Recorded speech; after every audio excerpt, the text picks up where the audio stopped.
What is up, geeks and geekettes? It's another episode of the Countdown to Geekcast. My name is Steady. With me on this episode is the man, the myth, the thought-out legend, the one and only JC. Hey everybody, and I'm in a bit of mourning too today. Daft Punk announced their breakup, so it's been a rough day, but I'm hanging in there. A lot of memories, a lot of great music, so yeah. Pour one out for the duo. Legendary. We also got the man behind the magic, the one and only Joe Garcia. Yeah, pour some out for Daft Punk, dude. I like their D-Res music from Tron Legacy, so that was good. I watched that actually today. Took a look at the little intro video that they had for that D-Res on YouTube. So sad day, but hey, man, they had a good run, JC. 30 years. That's not a bad career for 28 years, man. Very close, very close. And he's joined us before. He's back once again. We couldn't keep him away. Joining us from California, all the way from WB DC Comics headquarters.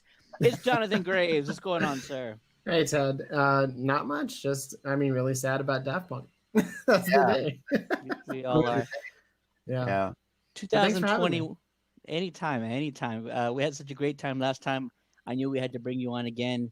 And of course, everybody's been watching WandaVision, so even better that you're here to talk about it. And also, real quick, Graves, tell us what's going on with the podcast. What do you got coming up? Where can the people find you? What are you excited to do? 2021's been relentless so far, but hopefully you got some good news for us. Thank you. Well, I have a lot of people that are interested in being on the show, which is really good. Always I great. have recently recorded my first episode in over 5 months, which I'm going to be releasing this week. As far as new content, I have to give a shout out to HBO Max. Not a lot of people know this, but they uploaded 2 special shorts that were done by the Looney Tunes cartoons team, headed by Pete Brownguard, and they did Tom and Jerry shorts to tie in with the movie. Sorry for the plane going overhead. I live near an airport. We can't actually hear it, so it's a good thing. Oh, good. For me, it's coming in loud and clear. But I'm really glad that they're advertising the Tom and Jerry movie this way, and I'll be covering that on the podcast in the coming days because that drops on Friday, and I'm excited about it. My daughter actually loves Tom and Jerry, so she's very excited. Awesome. Yeah, I think Tim Story did a really good job with this movie, and we're going to be pleasantly surprised. The reviews have been really good so far. So, Ooh. Not only are you going to watch Tom and Jerry and review it, but we're going to do something about that as well. So maybe we'll bring you on another episode to talk Tom and Jerry with us, Graves. Awesome. I'd love to be. And if anyone out there wants to follow me, you can on Twitter at This Means Pod or Instagram at This Means Podcast. And you can follow the show on Apple and anywhere you download podcasts at This Means Podcast. I think at this point we should just make Jonathan Graves an honorary member of the Countdown City Geekcast. We'll send you a T-shirt in the mail. Yep. Ted will put it in the mail. It's in the mail. We have another great episode for you guys watching. If you're watching right now, do us a favor, hit that like button. Also, share this feed with all of your nerdy and geeky friends. We all need somewhere where we can talk and geek out about TV shows, movies, and of course, especially WandaVision. So if you have any friends that are watching it, share this feed right now. Make sure you tag them. We're going to talk all about episode 7 in just a minute. And also on the agenda, we're going to be talking all about the Snyder Cut reveals. We have some more information that came out recently about that. Some rapid fire hits that I'll get into a little bit later on. Some stuff about DC, some stuff about Star Wars. Be sure to check out that topic later on today. But first, I like JC's shirt, by the way. We got to talk about that. I survived the snap. Very nice, sir. Very nice. And all I got was a perfectly balanced T-shirt. You get a round of applause from me. Clap, clap, there clap. You go. Yeah, me too. Great shirt. So technically, you're like in the MCU since you're kind of wearing He a shirt survived. that's Although I think all of us are going to get, at least those in Texas are going to get I Survived Snowvid 21. That'll be the next part. Yes, Yeah. sir. Why do you gotta bring up traumatic events, JC? You're like, This really, Netflix man? dramatic. You guys brought it up first. I just kind of Too went with soon. it. Too Yeah. soon. Too soon, bro. Too soon. We're actually gonna open up this episode with WandaVision, just because it's been huge talk around social media and everywhere else. Episode 7 occurred on Friday, dropped on Friday, and it was arguably one of the best episodes of the season. So if you haven't seen it yet, spoiler alert for episode 7 of WandaVision. We're going to go through sort of just all the high points and get to the finale because everybody was talking about you know who after the episode aired and couldn't get that freaking song out of my head the whole day. I was just the who's messing with everything. And so we'll talk about that later on. So let's go ahead and start with the cold open of WandaVision, shall we? Wanda's losing control. That's one of the themes of this entire episode.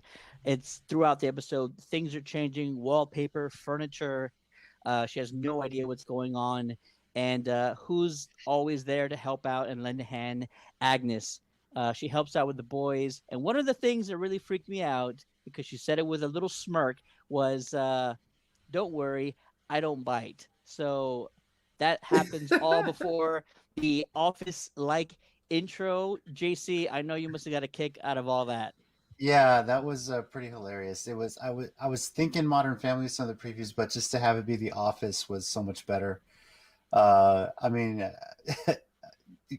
I mean, they're going everywhere with it. I'm just like, what else are they going to do, right? But although at this point now, I don't know if there's any other show they can parody moving forward. The Office is a modern day legendary, if you will. So the intro was great, just the way they handled everything. And the biggest, I noticed.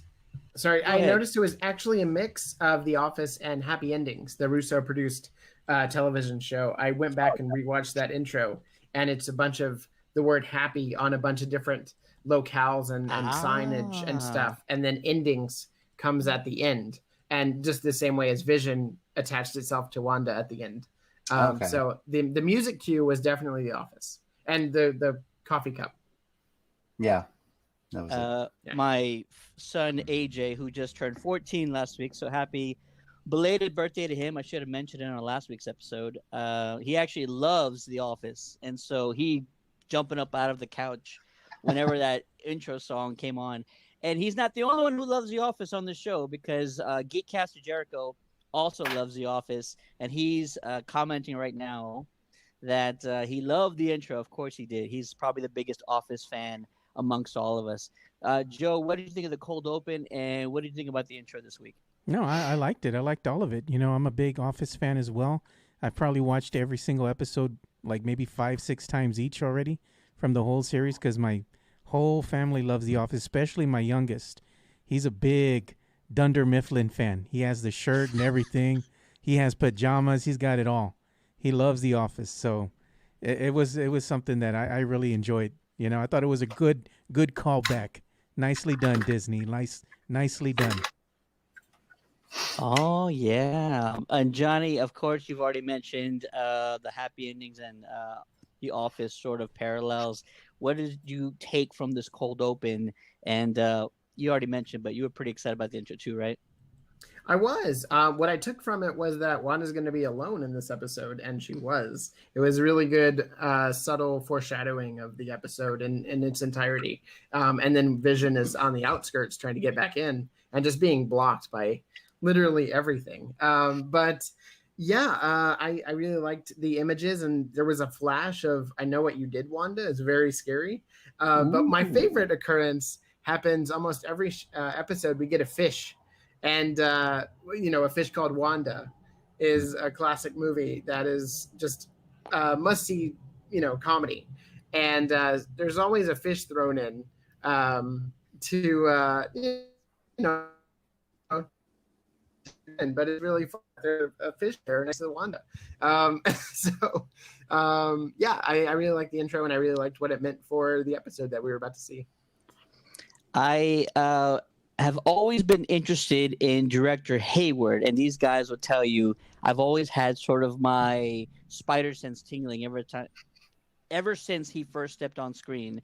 So as soon as we come out of the intro, one of the first things we see is Sword HQ. I guess there's still some of these agents left over, even though most of them turned into the circus that's now in the Hex.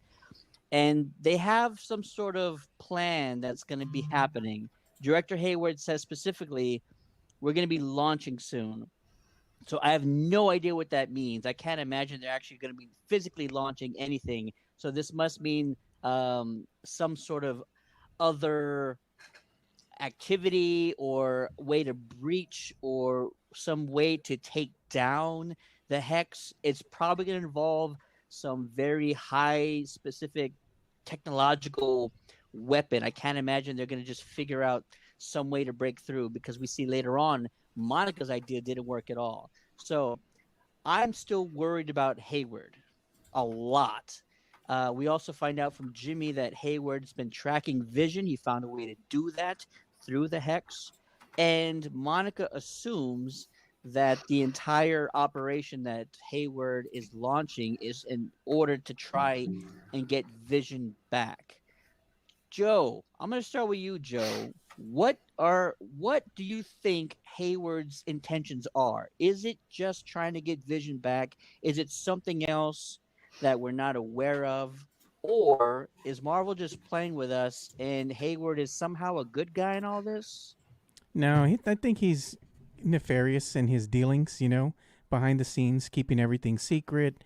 And that's not the attribute of a good leader. A good leader is going to want to go ahead and share information with everybody, and that way they can all be on the same page. When you keep secrets, you're keeping secrets for an underhanded reason, and I think that's what everybody's assuming right now with Hayward, not only because he's a complete dick to everybody, but he's also keeping secrets, So I think at the end of the day, what he's really wanting is wanting his asset back, which is the body of Vision, because I believe maybe they were on the breakthrough of something as far as nanotechnology or maybe robotics, and he wants to get that asset back so he can continue with his process of developing either weapons or robots or something nefarious, and that's the thing too, is that Vision didn't want to be used as that. He said, I don't want my body to be used as a weapon, so they're going against his wishes.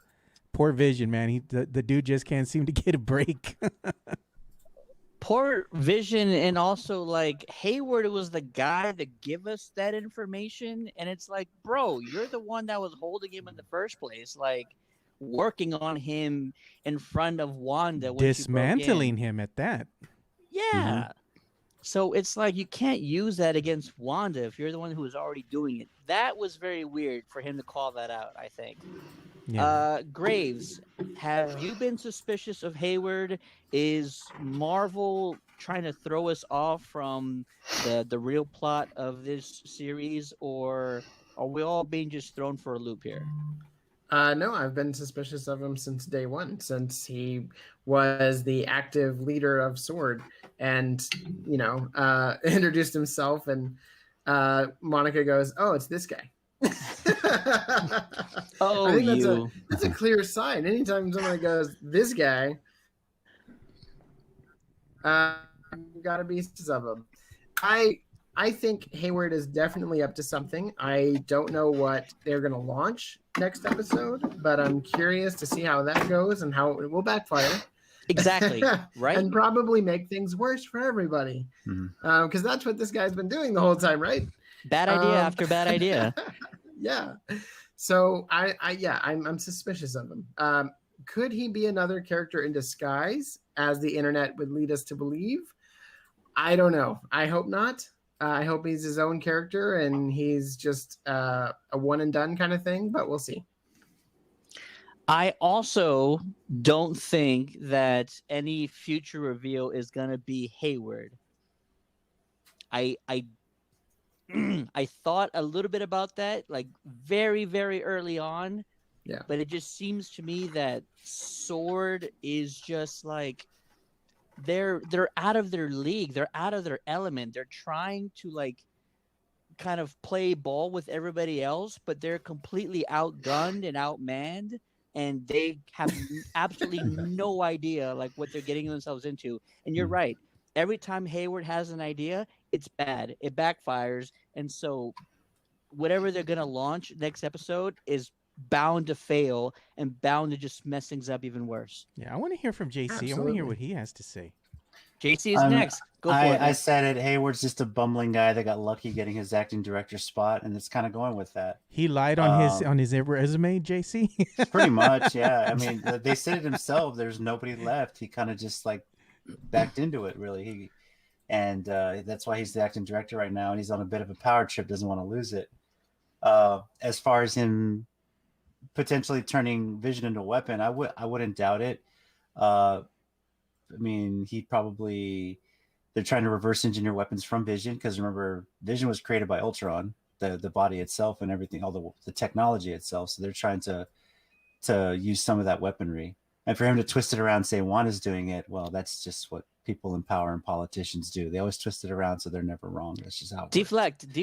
Yeah, exactly. Yeah, Senator Cruz. So lie some more. Yeah. So he's the Senator Cruz of the MCU. And that, I mean, in a way, God. yeah. So, I mean, in a way, I'm suspicious of him. I don't think he's like fully involved in this.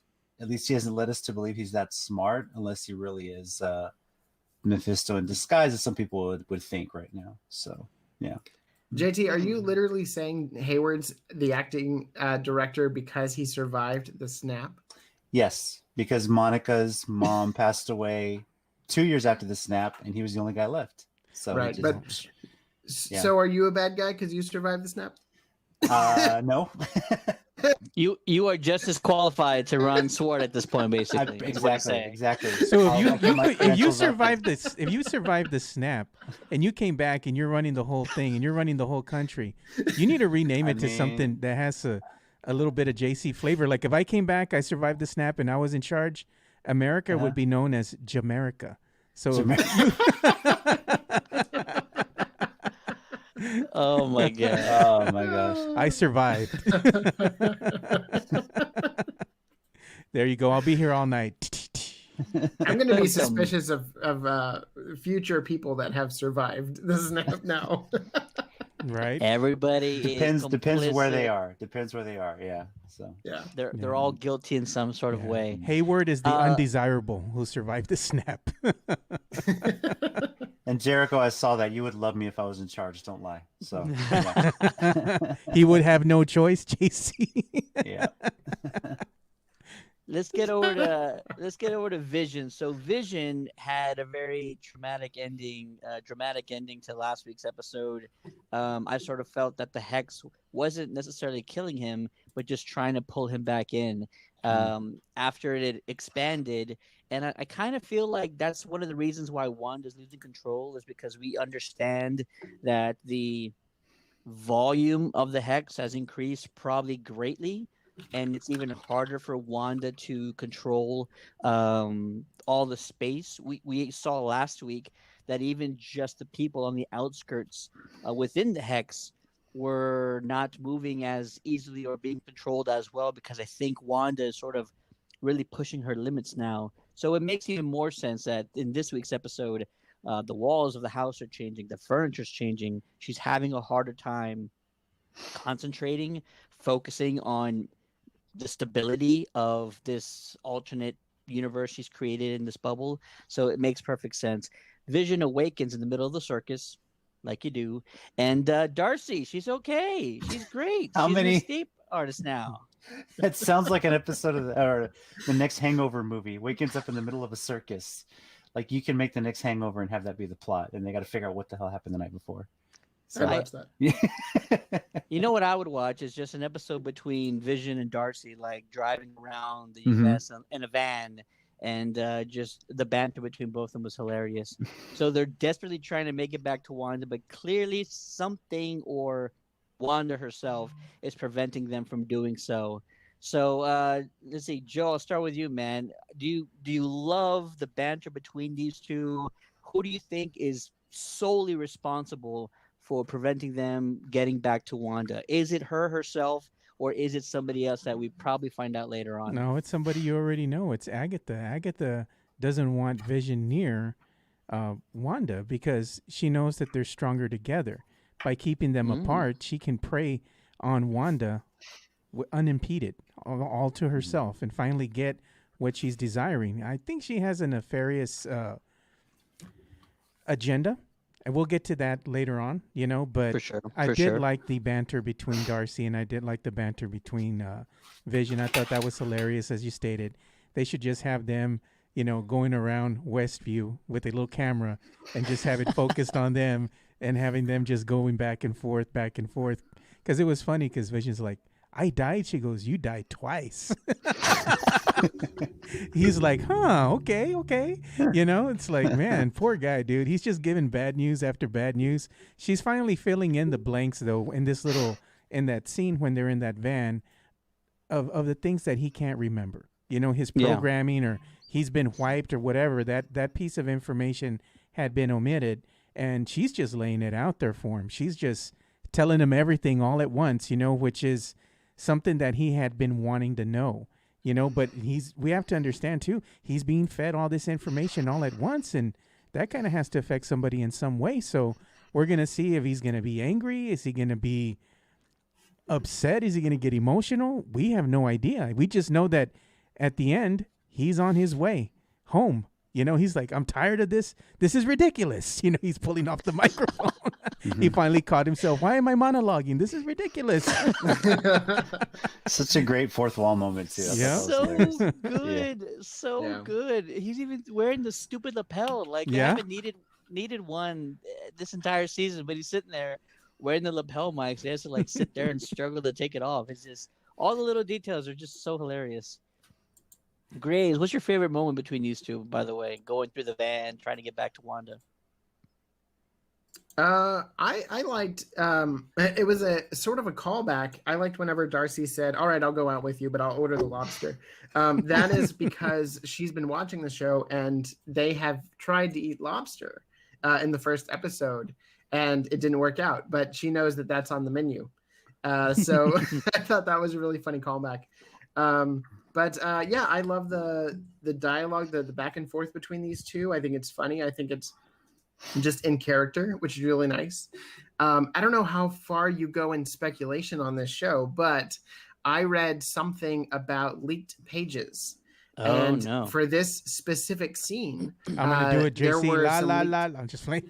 No. It's obviously it's already in this episode, so you've already seen it. But when Darcy is explaining what happened to Vision to him, she mentions by name, and in the final show, she does not. She does not say his name. So I'm willing to believe, because they've said Ultron's name, that James Spader is going to be popping up possibly in this show. And I think it's a possibility that Hayward wants to turn Vision into another Ultron. Just straight up. There was, there's something that it's either in the comics. I've also seen it in one of the animated series for the Avengers, where Tony Stark has a pet robot after Vision or whatever, after Ultron, that he called, I think it was Arsenal. Oh, okay. I didn't know that. And I could be getting that name wrong, by the way, but I always thought it would be a pretty neat thing if they would to bring sort of that Ultron Part 2 and try it, another experiment to create a robot that was very protective and stuff like that. So in the animated series, I think his name was Arsenal, and it was a gift from his dad. So it was actually a gift from Tony Stark's dad. So it was actually really interesting. But I do love that theory. That's very interesting. I haven't seen that or heard about those leaked pages before. So, dude, that was you got just me me thinking putting now. Patterns together. But ultimately, what I don't want to happen is have Wanda have to kill Vision again, because he's already died 3 times. Doesn't it seem like that's ultimately too much gonna to happen? ask for? Oh Yeah. my God! I hope that doesn't happen. You kind of have that's so much. that impending feeling of doom with Vision. Yeah. He's not all dead. He's just mostly dead right now. Yeah. So he's about 90% dead. Yeah. So. We got a glimpse of him, remember, in that one episode? And we're like, whoa. I'm actually of the mind that Vision is not dead I like it. anymore. I think that especially that one scene you just talked about, Joe, where we see, Holy Vision in his forehead. I think that's just the trauma in Wanda's mind, remembering that moment, seeing him Yeah. after Thanos. Yeah. Because the So same thing I happened don't- with her brother as well, Pietro. You know. Yeah, Right. she saw a Yes. picture. So I'm actually thinking that in some weird supernatural or magical way, Vision is physically alive in the hex.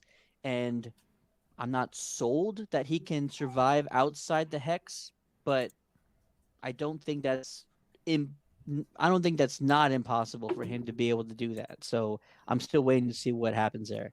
JC, we went on a trip with Darcy and Vision. Tell us your favorite moments, the road or trip. how would you love these two to be in their own little spin-off or something? I mean, you can probably make this instead of like a carpool karaoke, just them telling stories. I mean, you kind of got your own little mini reality show there. Just There you them telling go. stories about some of the stuff. Like maybe just do a whole episode where she's telling them everything that's happened in the entire Infinity Saga and how what's happened since then. So he's catching up on it, so to speak. But yeah, it was kind of short lived. It felt like a Truman Show effect where everyone was trying to block their way and everything and getting all that. So, and the whole time it's like you just could do the obvious thing and just fly over it all. What are they going to do? You know? So it's like, oh yeah, I Did you could like do that this part, too. JC? Though that she says, for the past week I've been watching WandaVision. I'm like, we've all been watching WandaVision. Yeah.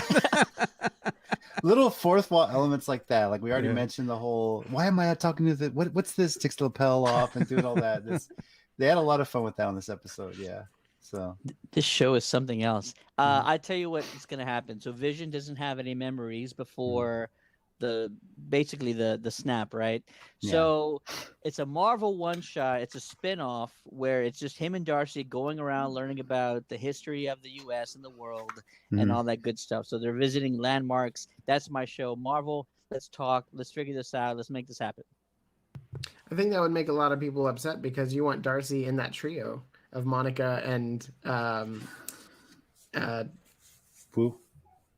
yeah, I can't remember his name, but you know, Jimmy? Jimmy Woo. Yeah, there we go, Yeah. Jimmy Woo. Jimmy Woo. Yeah, that needs to be a show. Those three. Yeah, they're so Three-way entertaining. pickup. They're so entertaining. They need to keep them intact in some way. You know, even if we have a movie going forward in the MCU, I want to see Jimmy Woo. I want to see Darcy. You know, I want to see Monica together. I thought they had a good chemistry going. And this episode separated all of them. Now Yeah. Jimmy's on his own. But Jimmy's so Jimmy's cool, on man. his Jimmy's own, so Darcy's smooth. on his own. I like Yeah. his trick with the card. He Yeah. finally got it from Ant-Man. Yeah. Finally learned it from Ant-Man. I feel like Graves, you can do a magic trick like that or something. I don't know why, but I feel like you already know how to do that trick. Is that right? I don't know. I don't know magic. Oh, You don't know magic. let's actually get to them next. So let's catch up with Jimmy and the rest of the team. Jimmy and Monica meet up with their contact. We'll talk about that in a second. We'll just call it Goodner for now. Monica drives her, I'm going to call it moon crawler, into the hex to no avail, without success. She instead bails and enters the perimeter alone and reveals that she does, in fact, now have some sort of abilities. She goes by many names in the comics. We don't know which one she's going to be using. Mhm. That's probably one of the leading ones right there. And after confronting Wanda, Agnes helps separate the two, Wanda and Monica. Wanda heads over to Agnes's house. She's actually looking for the twins as well because they don't seem to be around, and heads into the basement where Agnes reveals her true identity, Agatha Harkness, who's been messing up everything. It's been Agatha all along. It's gonna be stuck in y'all's heads the rest of the day, and I'm not gonna apologize. by the Which way. one is No, bad? because Which when I one's saw worse? Is that, it that song or what? Shark Baby?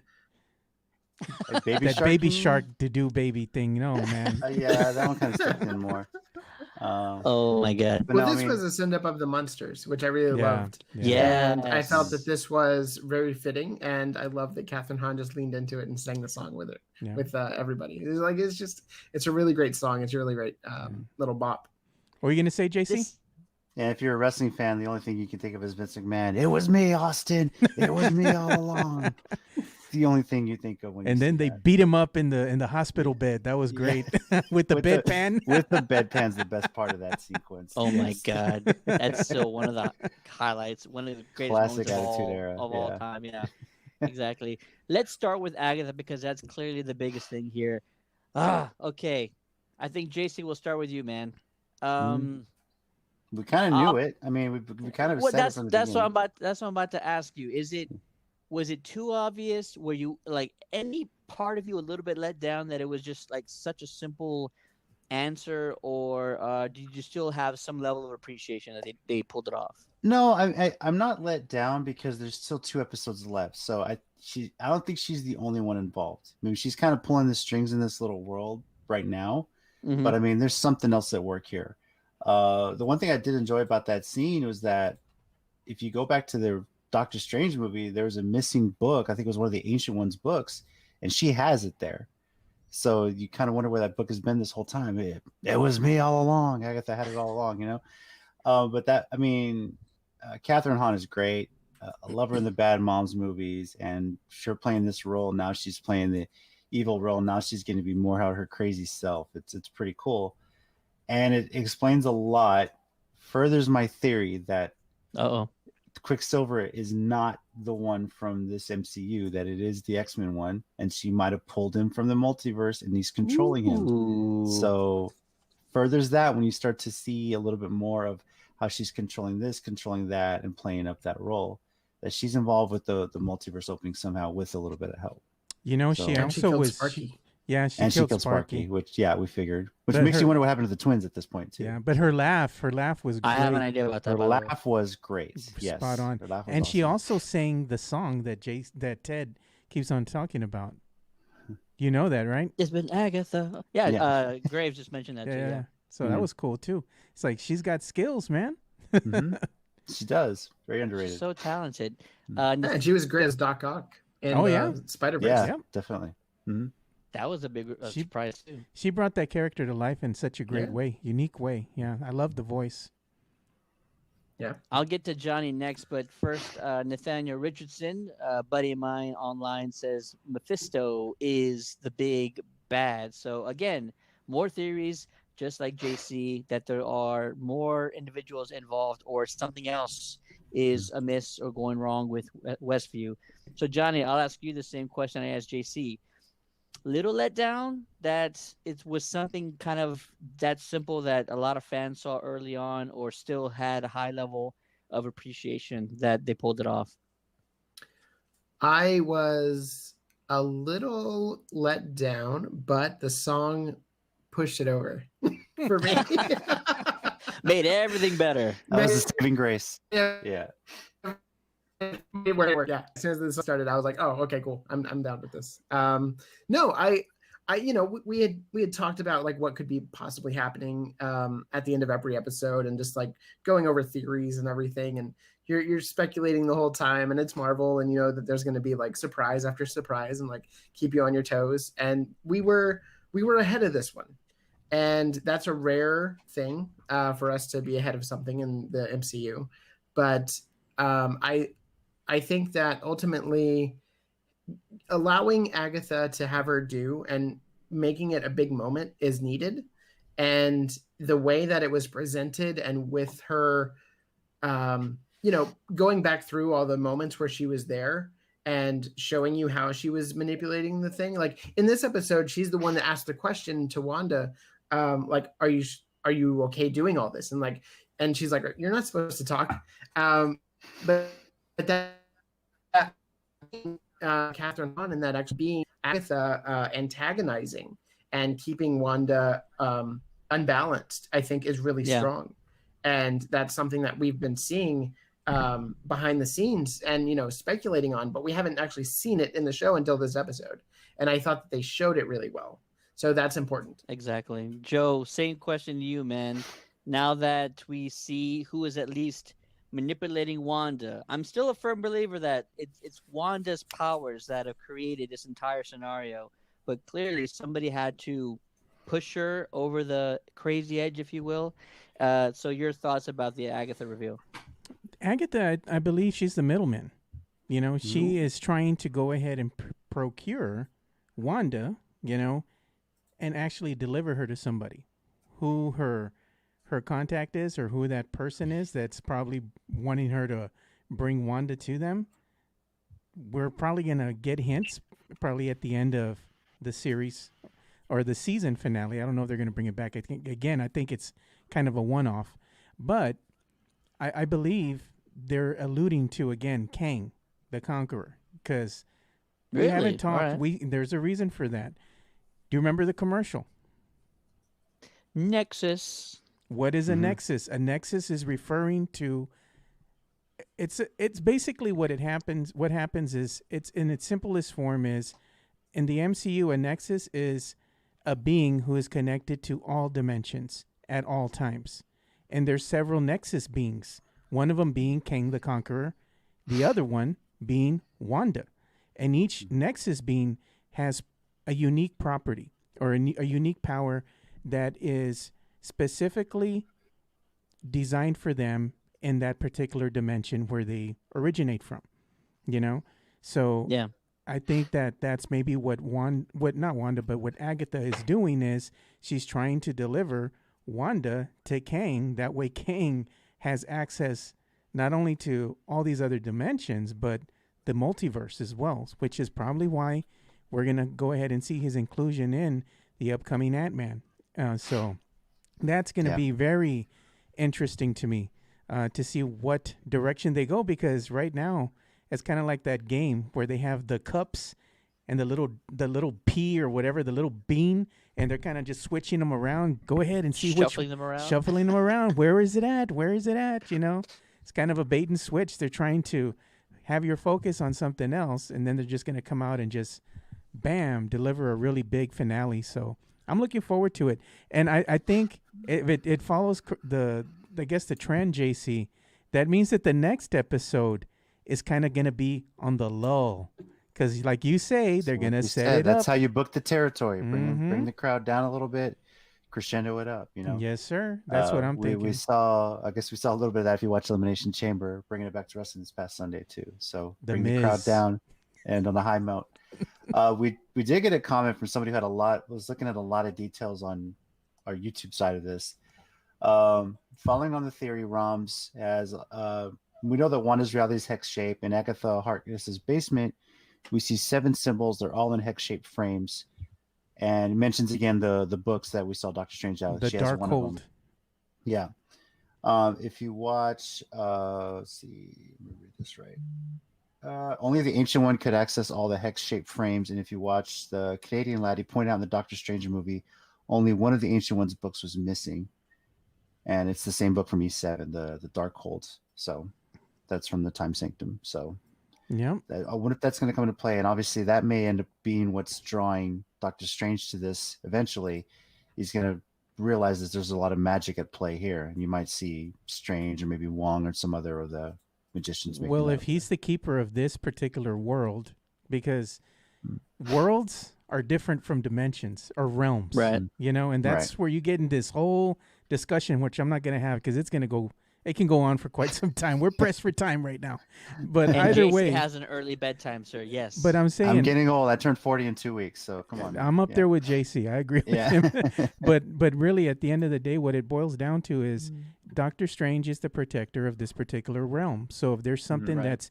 endangering this realm, it's gonna send out a signal or warning sign of some kind of siren where he's gonna have to answer the call. So sooner or later, I think we'll see either a reference or we'll see him or one of the other guys that's involved with Doctor Strange make an appearance in this series. It has to happen, Yeah, I agree.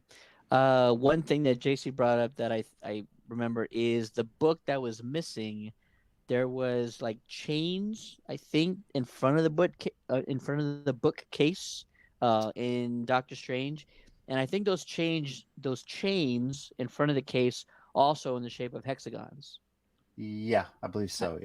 Yeah. So another wild reference to all these shapes. But I had a maybe theory that could be too. what's tying all this. I had a theory too about the actual hex and how she expanded the hex.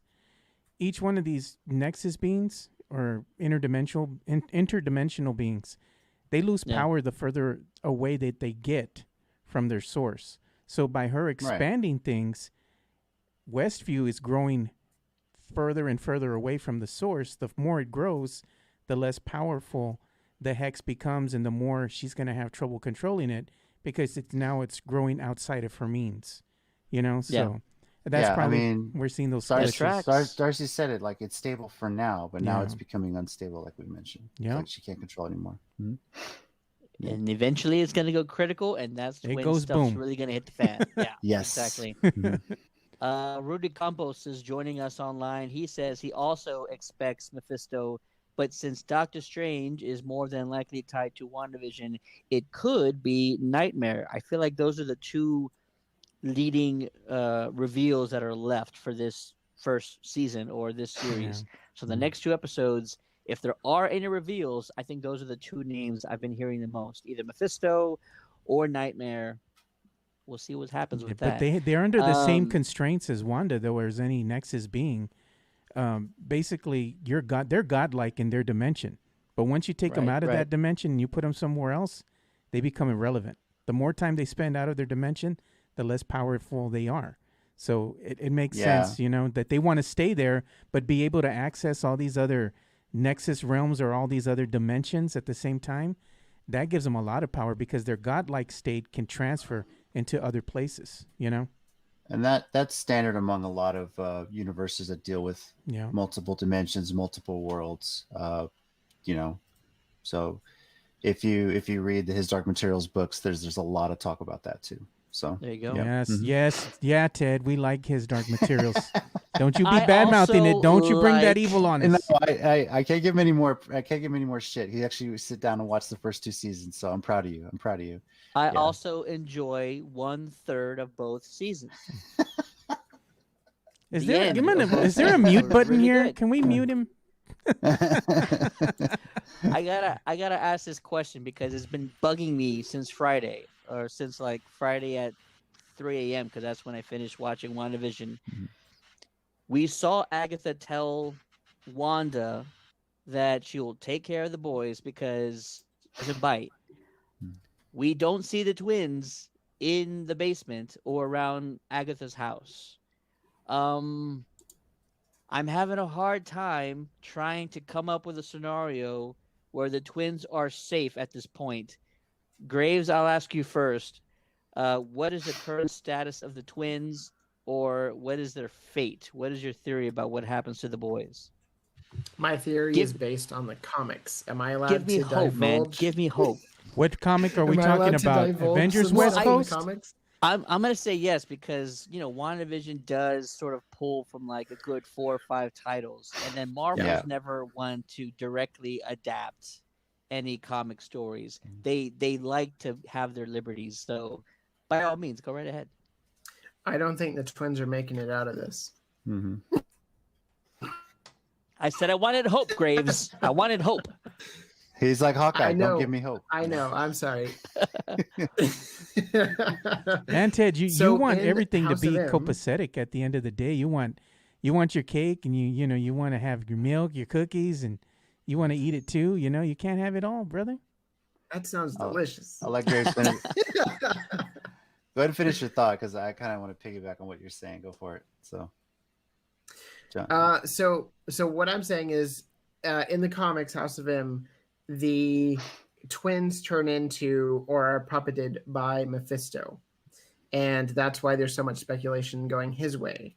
Right. I think if it is Agatha, I think that they are still under some sort of control, and they are still not real. And by the time the walls come down and the hex evaporates, I think the twins go with it. I've been preparing myself for like a bad, or not a bad, but a sort of a depressing type of ending for this series. But hear it out loud, like more speculation that's going to go that way is really tough to swallow. I'll be honest about it. I'll let JC go next, but I'm going to throw out a theory that I don't know if anybody's talked about yet. In Agatha's house, we do see 2 creatures that some fans are trying to tie to villains. We see a rabbit in a cage, and we also see a cicada, not a fly. That's a cicada. If you watch the Flash series, you would know that's a cicada, Mhm. and they're all over Or if you Texas, play by the Animal way. Crossing, yeah, you know the difference. Yeah. Or Or if you just Silence of the Lambs. Yeah. or if you just go outside your house in Texas in the summer, they're all over Yeah. the I'm place. gonna see You can Graves hear go.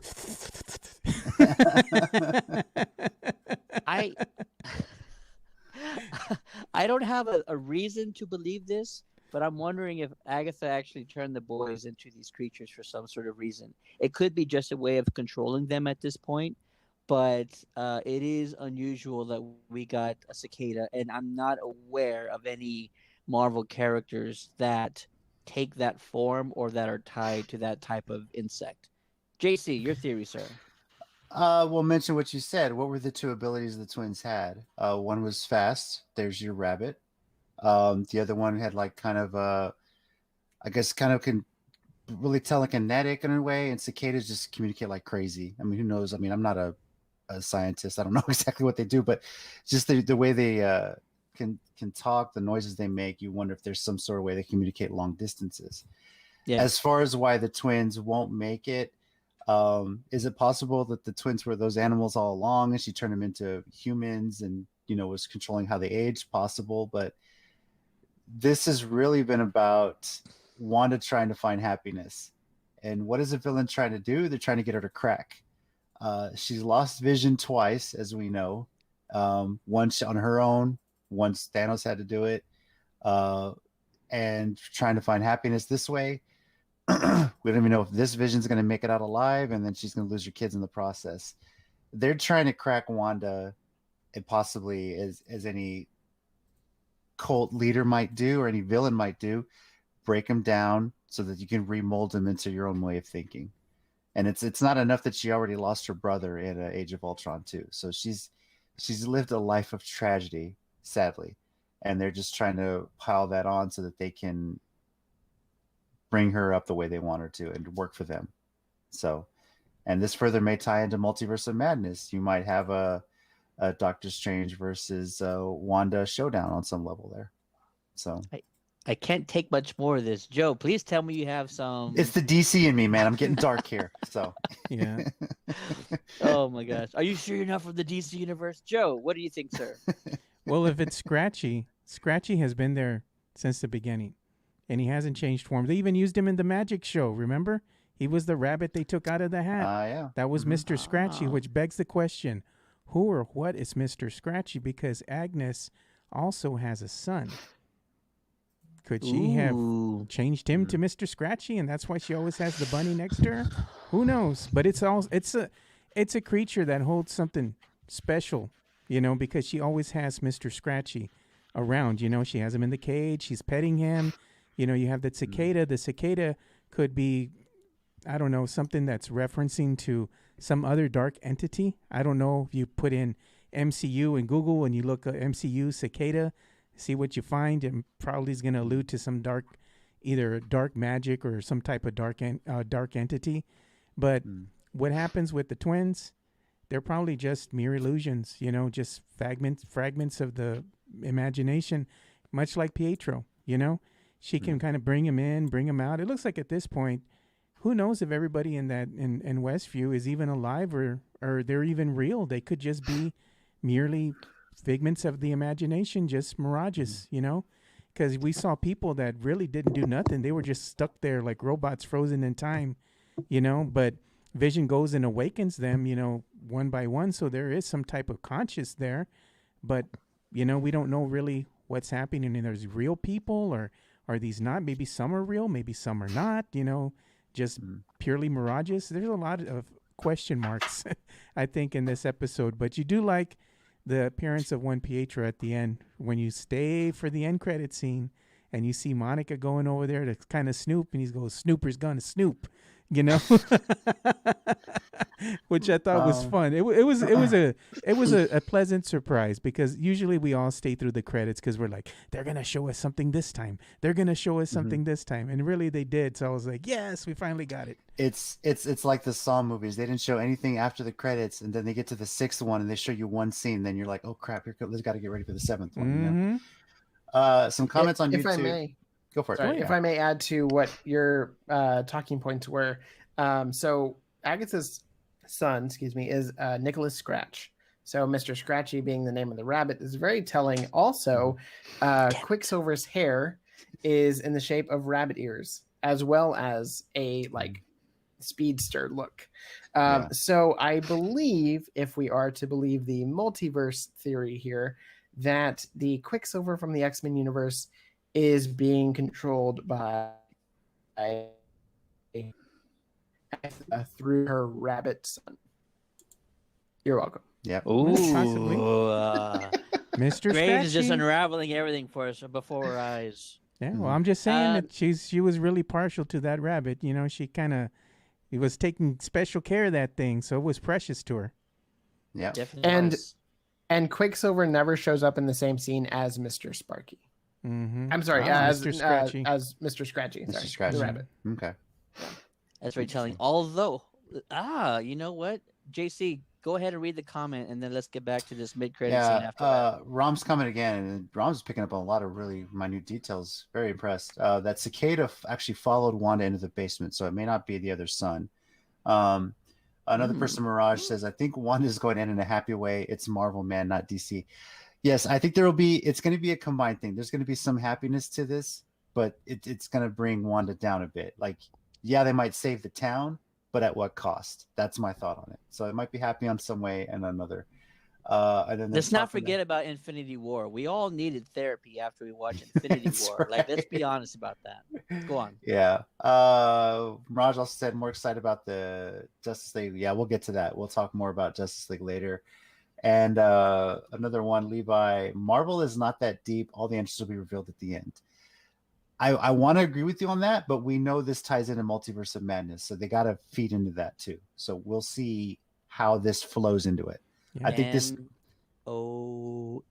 M-O-M. This is really serving as a prequel to that movie, I think.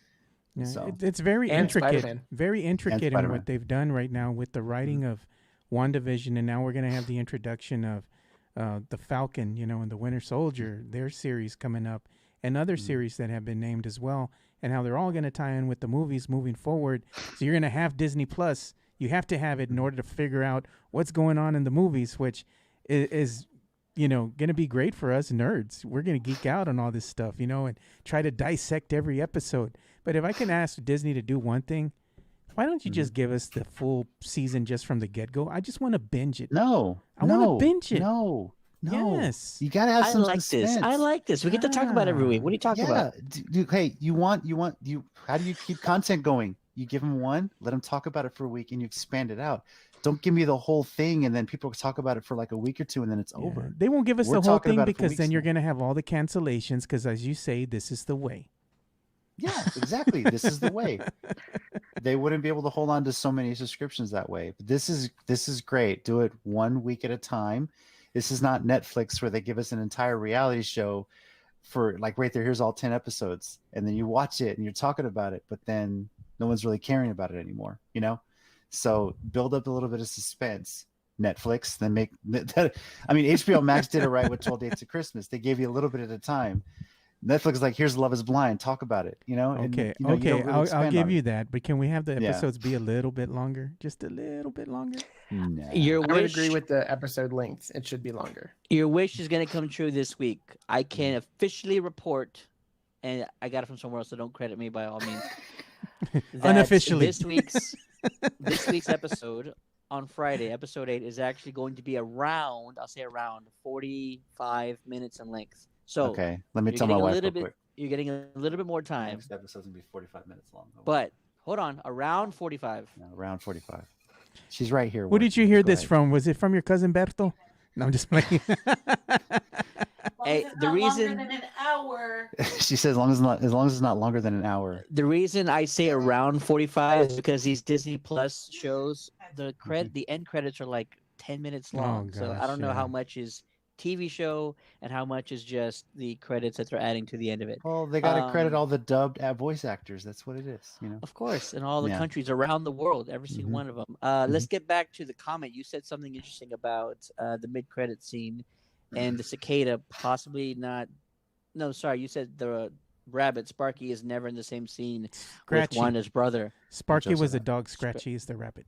Scratchy. I actually think, and we know that this has been happening throughout the season, that Marvel has planted a lot of misdirection, right? They tried to get us off the Agnes scent a dozen times. And even like in episode 6, when Vision is awakening Agatha and she's pretending to be one of the, regulars, the citizens of Westview. So misdirection happens in this series a lot. This mid-credit scene, I'm gonna say, is another one of these misdirection type things. Uh, Wanda's brother coming up to Monica, and it's seeming like he's actually catching her in the act. I'm gonna actually call a little BS on this one. I don't think that he's working for Agatha. I think that Agatha needed a, let's just call it a body double. You guys have already mentioned that this is either X-Men Pietro or Multiverse Pietro, and I don't believe so. I actually do really think this is Wanda's brother, and his appearance is is actually related to Agatha not knowing what our MCU Pietro looks like. And so Agatha, who I'm going to assume is actually from another dimension, another multiverse or something of that nature, is actually made a mistake. And Wanda, even Wanda's own intuition that this is not her brother, I think is false. And we're going to find that out in these last 2 episodes. This is the actual MCU Pietro, and his appearance is most likely, in my opinion, due to the fact that Agatha has no idea what this MCU Pietro looks like. And so All right, him JJC, cue the hook. him actually coming up to Monica is I'm calling it another misdirection type moment. I actually think that he's not there to catch her in the act, and that would also makes me wonder if Agatha is still in the basement with Wanda. Is she still holding Scratchy at that point? Is Pietro not Scratchy when we see him come up to Monica? I think this is all things that I'm thinking about, but I want to get y'all's thoughts. So, Graves, we'll go to you first. This mid-credit scene, how did you take it? Are you taking it as face value? He's actually catching her in the act, or is Marvel kind of playing with us again, and this is all going to be something that's going to benefit Wanda down the road? I see. I think you are being way too hopeful. It's definitely him catching her in the act. Thank you, sir. Thank you. And they sir. There gotta has to be inject- like some good news, right? They got to inject Evan Peters into this episode somehow. No, I Monica Rambeau's story in this, which we have skipped over, is my favorite part, actually. When she goes through the fourth wall, literally, and sees everything that's making up this world and all the energies and everything. I thought that was so cool, and how her eyes glow blue. And I think that her story is as much of an origin story in this as is the Scarlet Witch. Oh, for sure. By the time the series ends, we get both of those being on a whole new level than we ever anticipated. And then I hope that Monica Rambeau shows up sooner than Captain Marvel 2, but we'll see. I mean, even in Captain Marvel 2, I think that movie is going to simultaneously answer why Monica is so against Carol all of a sudden in this series. When every time her name is brought up, she's like scoffing at it. But I hope that it also progresses the journey she's gone on through this series. One of my favorite aspects of her transition was when she's walking through that fourth wall, you have her personalities like broken apart, and you see her dealing with her mom when she came back from the snap, and you see her in the astronaut suit as she's like pushing forward, and that's her like current moment. And then you see like a future version, and like all of it's like being jumbled, and she's putting them all together and become a superpowered being because of her wanting to help Wanda in this situation. And it's that same drive that is going to lead her into the lion's den, if you will, and Pietro is going to bring her into that basement with Wanda, and then something's going to happen. Like there's no way that she's going to escape that scenario and just like, be able to walk away scot-free. Like something's going to happen, and they're building to that. And I'm really excited, and especially if this episode is, as you say, around 45 minutes. There's a lot of screen time to be played with for those two characters specifically. And that's really exciting to me. I got something to tell you too, Johnny. Did you pay attention to that last bit right before she breaks through that barrier? The voice that comes through was Carol Danvers, and it says, "You're stronger than you know." And that's when she finally pushes through. So even though she might have an issue with one Captain Marvel, she still hears her voice, which means that she's still part of her somehow. Even though she might despise her. And my theory is just because she feels abandoned by her, because she wasn't there for her and her mom when they needed her the most. And that's probably that unresolved issue that they're having. It's human. You weren't here when we needed you the most, so now we're upset, or she's upset with her, Yeah. She wasn't around for the 5 years to see what Carol came back and did, after the snap and after Fury called her back.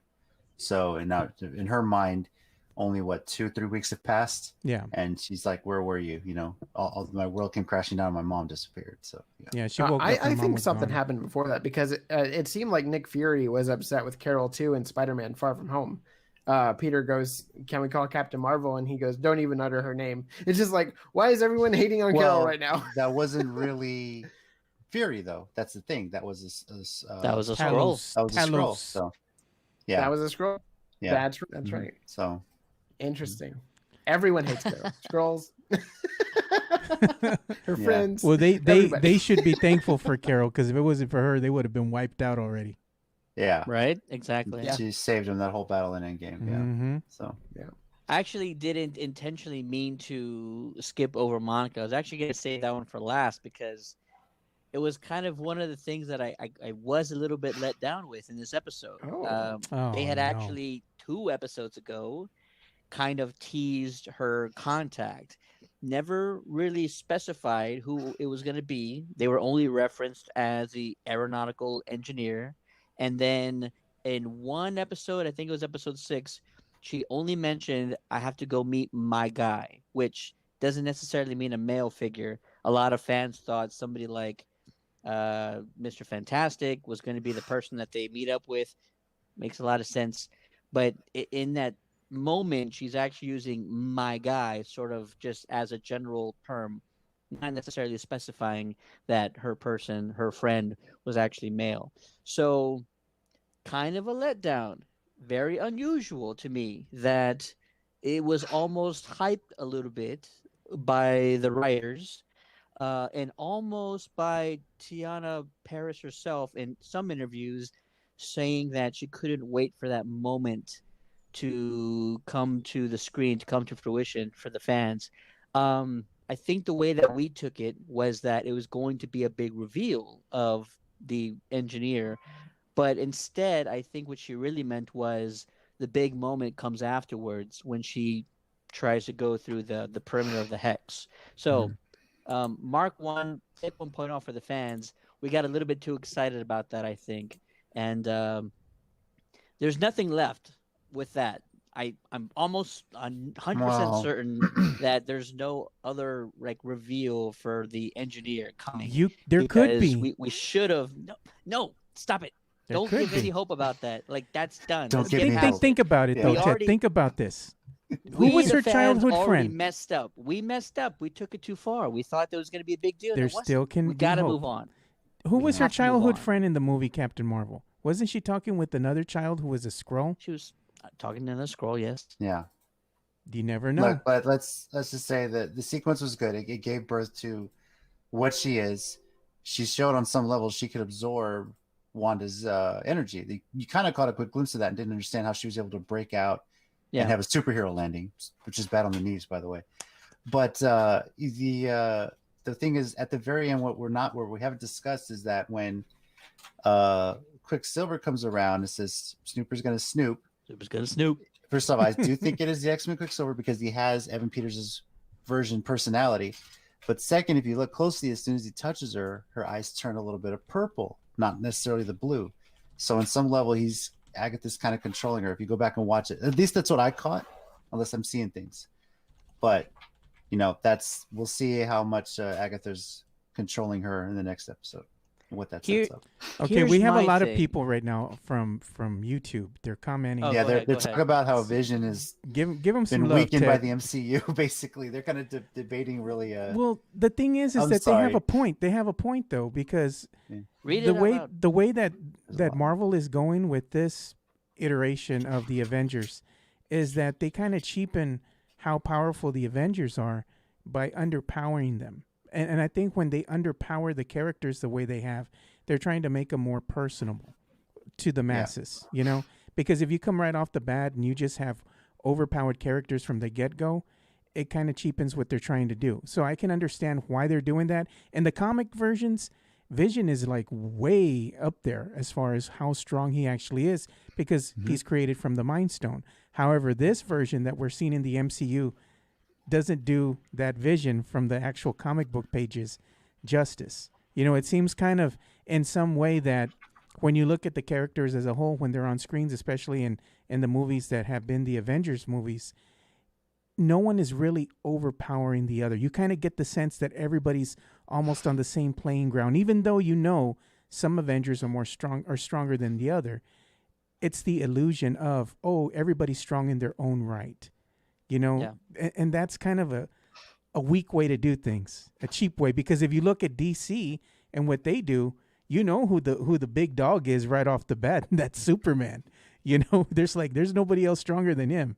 But in the MCU, they kind of allude to, it might be Captain Marvel, but then you get the sense that they're trying to put everybody on the same playing field. It's hard to try to appease the really geeky fan base that's out there, people like me who have read the comics and we love these characters. They're so beloved by us, and we want the iterations that they put out there on the big screen to match the personas or the strengths that we see in the comic book pages. But I think at the end of the day, it just doesn't really translate well to film, in order to do that. I completely agree with you. And to speak to that issue, basically they would run into the Superman problem over at Marvel, because Vision would be as strong and as powerful as Superman because he has the same abilities. Plus because he could phase through things, which they had to take away in Infinity War. But again, that vulnerability makes them as characters overall, which is why there are so many more people eager to see the next Marvel project, because they want somebody that has a relatability to them, which is what Stan Lee made with Spider-Man. And that's why he appeals to so many people, because he not only has responsibility and these powers, he also has to go to school and worry about homework and all the things a kid has to do. But on top of that, also save the neighborhood. And it's that level of care that goes into the characters, along with what the actors get to bring to it. Because that's whenever an actor is cast in one of these roles, they have a really strong input into how the character comes off on screen, which I don't think happens in any other superhero franchise, which is really special. Because if you follow that actor's career, you can actually see some of the choices that they're going to make as a superhero. For me as a viewer, for that trajectory. I agree with what you're saying. Some of them are more powered than others. And obviously we had Captain Marvel come out, and Carol Danvers is smashing through spaceships and blowing them up. And you're well, she can obviously do anything if she can focus. All of it is in a proper proportion. So if you have a Superman-like character, but they're distracted or they're emotional, they have to zone in and have a Zen-like mentality for them to tap into that.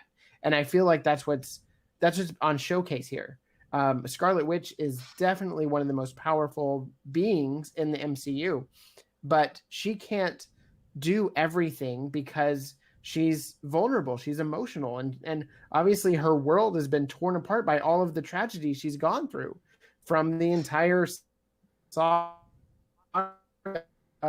the Thanos. Like everything's been going on before then and up until then. So now we're seeing the repercussions of that, and she's dealing with it. And this is like a therapy session for her. Although she's avoiding the questions the therapist is asking her, because she doesn't want to deal with it. But if she does deal with it, as Monica is trying to get through to her and saying, look, I've lost a lot of stuff too. I lost my mom when I came back, and like, this is a new thing for me. And you have to just confront it. And she's trying to get Wanda to become that powerful person, but she's not ready yet. Yeah. And that's what leads her to go into the basement of Agatha. You know, you bring up some interesting parallels to the commercial, right? Because we talked about it a little bit, but the commercial was very intriguing because of what they were trying to sell. And I think it ties even more into Wanda's arc here. Nexus, antidepressant to anchor you back into your reality or reality of your choice. Side effects include feeling your feelings, confronting your truth, seizing your destiny, and possibly more depression. Hey! Yeah. I'm wondering, because we talked about the commercial last time, I think JC probably had the most compelling theory that the kid is, in a way, I think, what did you say? Did you say the kid is almost representative of Wanda? The kid is representative of Wanda and the whole Yo Magic Yogurt. She's trying to enjoy that bit of happiness, but while she's trying to enjoy it, the world's passing her by, and it's going to end up killing her. The more she tries to live outside of this reality, it's just going to end up killing her, just from time. I think what it's indicative too is that the Hex is using her life force. Yeah, that too. Well, let's tie it to this commercial then, because this sounds like the sales pitch that someone like Agatha might give to Wanda. Like, this is only a few weeks after, let's see, Monica's back and all that, and Wanda's probably still depressed and all that from losing Vision, and she's had so much loss in her life, the trauma with her parents, her brother, and all that. So if I'm Agatha and I'm needing something from Wanda, her powers, or I need her to manifest a life force in the physical form of two children so that I can get my son to stop looking like a rabbit, or maybe her husband Ralph needs, the life force from a child to come back from some grave or something like that. Throwing stuff out there, right? But the rest of this Nexus commercial sounds like the sales pitch from Agatha going to Wanda saying like, hey, I know you're hurting. I know that you've had a lot of loss in your life. I can help you. I can help you by doing this. I think this is almost like we might find out that Wanda started out giving into Agatha willingly. And it was just trying to cope with all the tragic loss in her life. And of course, Agatha has ulterior motives and did not divulge any of that to Wanda in any shape, way, or form. But I think that's what this commercial is trying to tell us. Yeah. Wanda needed something. She needed someone. And Agatha was the first person to say, hey, I can provide this to you. I can kind of make you whole again, or I can give you the thing that's going to make you whole again. I can let you create your whole new world, something like that. And unfortunately, Wanda gets lost in it. It gets out of control. I'm still trying to figure out, though, what Agatha gains from all this. And that's going to be telling you, she's the middleman. Interesting part. She's the middleman. Huh? She's the middleman. Agatha's the middleman. She's out there. Yeah, that's fine. Her. She's the middleman. But what's still the thing that she gains if she's not doing it more for herself? Power. It's more power. The book that you saw is indicative of power. It gives her a certain level of power. When she delivers something or she does something, she powers up again. I think she's on this power trip, and this is what she does. She's the broker for getting, certain people or certain things, kind of like, what's that guy's name? The Collector from Guardians of the Galaxy. That's what Agnes is. She goes out there. What do you want? Okay, well, let me go get it for you. It's going to cost you something. You give me what I want. I'll give you what you want. That's like making a deal with the devil. Exactly. Yeah. And she says the devil, that's not the only place he's at. Remember that episode. So she knows. Bring it around to the real world. It's like a sports team trading for draft picks. Their currency. What can you get out of it? What is it good for me? Exactly. As far as the debate on the YouTube page, there's a lot on there. MCU Vision versus Deadshot from the DCU. Deadshot wins in 10 seconds. I mean, that's kind of where they're going with it. You know, a lot of people are saying that the underpowering was just too much. You have to be moderate in it. Rock of Ages said that. Vision is as strong as Hawkeye. That's pretty hilarious. But he has a point. He has a point. Yeah. You know, but he does have a point. I mean, Mirage saying Vision will be smashed by Cyborg in strength. I understand the humanity of the character. Vision needs to be stronger. This is just BS. How would you feel Superman cannot lift a rock? I'd be very upset personally. That's just I me. mean, is that rock kryptonite? Because he wouldn't be able to that would lift it make at all. sense. That would make sense. But yeah, that's the danger of doing an entire saga with so many superheroes. yeah, You know, overpowered at that. Yeah, who are powered exactly. I mean, it got to a point where Hulk just got his ass beat by Thanos. And didn't want to show up the rest of that movie. He got his ass beat so bad he got scared. Yeah. So that's I have more kind of issues with Hulk than I do with Vision, by the way. Yeah, I mean, if they made a straight up Vision movie and showed exactly what he could do and showcase entirely, oh yeah, you're gonna have the powered Vision. Yeah. But they're running into an issue where this was a story where he was a side character. And not only that, And but now- he was new, JC. He doesn't know what he was can new. do And yet. I'm totally with them. You know, I want to see it comic accurate as much as possible. And obviously they toned down what he could do. Unless this is some sort of way where they unlock some dormant abilities he didn't know he had, you know. I think they really might. he was maybe that's where they're going with this. But If I remember correctly, too, Vision is a Nexus being, just like Wanda.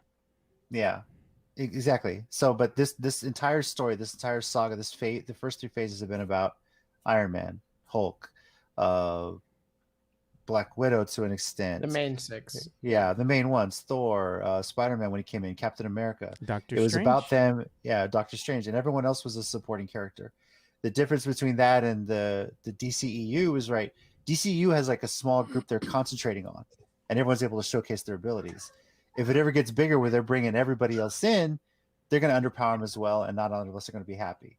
Like if the rumors are true about Justice League Snyder Cut that we're going to talk about later, how are they going to reveal that? How are they going to run with a certain green superhero?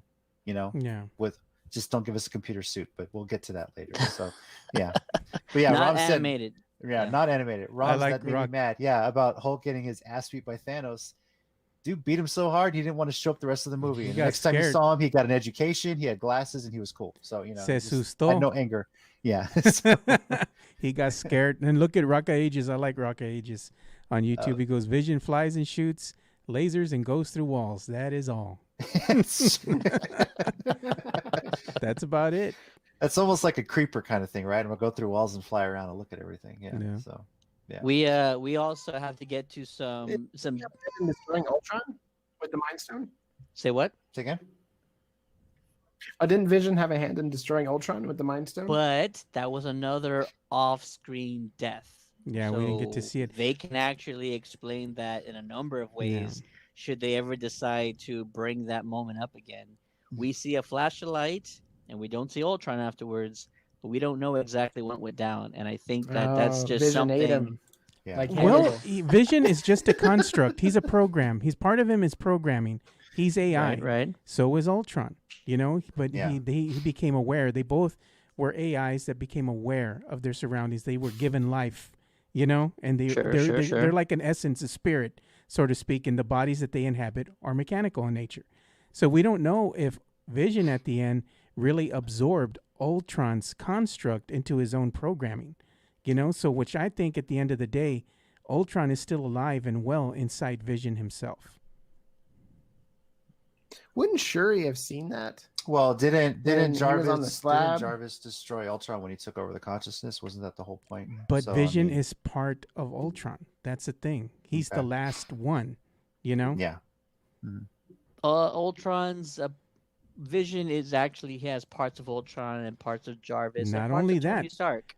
When they Yeah. were creating Vision, part of Ultron's programming or consciousness made it into Vision. The only way that he was actually given full life is because Thor went ahead and overpowered him and brought him out, you know, and they were trying to go ahead and at that point they were trying to go and put Jarvis in him, but half of him was part of Ultron.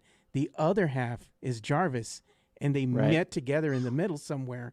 And Jarvis All right. came out and said, "Hey, I'm going to go ahead and win this battle. I'm now Vision, the We Vision." could go on and on about this, but basically everyone on YouTube is lining up to fight Vision because they all think they could take him now with the way this Vision is set up too. He's underpowered, bro. That's beautiful. Let me at him. Yeah, let's stream it if that happens.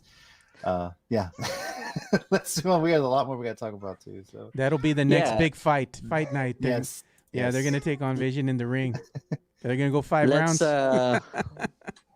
I'll go around the room and ask you gentlemen, we have 2 episodes left. What are your expectations? Maybe what big reveal do you think is coming? Or I actually am afraid to ask this question. How might this show end in your eyes? Joe, let's start with you, man. The next episode is gonna be the lull. It's gonna be a little bit of things that are gonna tie stuff in. You might have a lot of talking, not a lot of action, a lot of backstory, kind of filling in the blanks a little bit.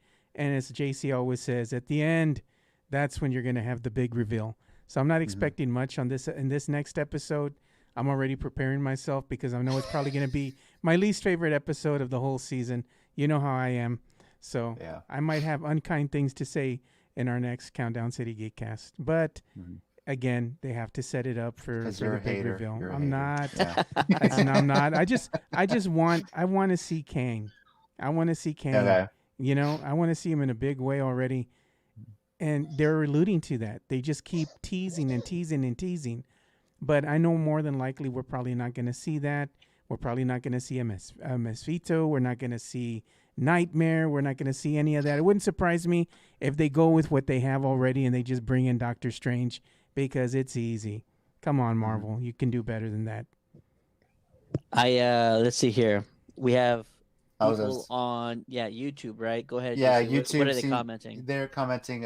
Levi Mephisto, Rock of Ages thinks King. Rom says most likely the next episode is going to be a flashback. I think there will be some bit of Swords. Maybe Yeah. Agatha will show a little bit about how she's been doing things for part of the episode. But it's going to be a lull. It's going to set things up. I think at the end of the episode, we're going to get the reveal on who the big bad really is, whether it's Mephisto or King or Nightmare. Who knows? But I think that's going to be where they lead it off and leave you waiting another week. But I'm still holding out to my finale reveal. The whole Luke Skywalker type cameo I'm still holding out. Just give me hope here. I'm taking the hope. I'm still running with it. I'm sticking by my prediction. Hugh Jackman's going to shock the world and break the internet when he shows up to save the day. That's how I think this is going to end, at least this season. It's going to be a bit of, they're going to save the people of Westview. They're going to save everybody, but it's going to open the multiverse. There's going to be some more tragedy for Wanda in the process. And this is how they low-key sneak the X-Men in there and set it into Multiverse of Madness. I'm not entirely convinced Doctor Strange may show up. Maybe it might be a post-credit scene. We'll see. Look at what You M. heard it Levi here Chris first, Titan YouTube. Huh? from YouTube, our guy here, M. Levi Chris Titan says Magneto will show up.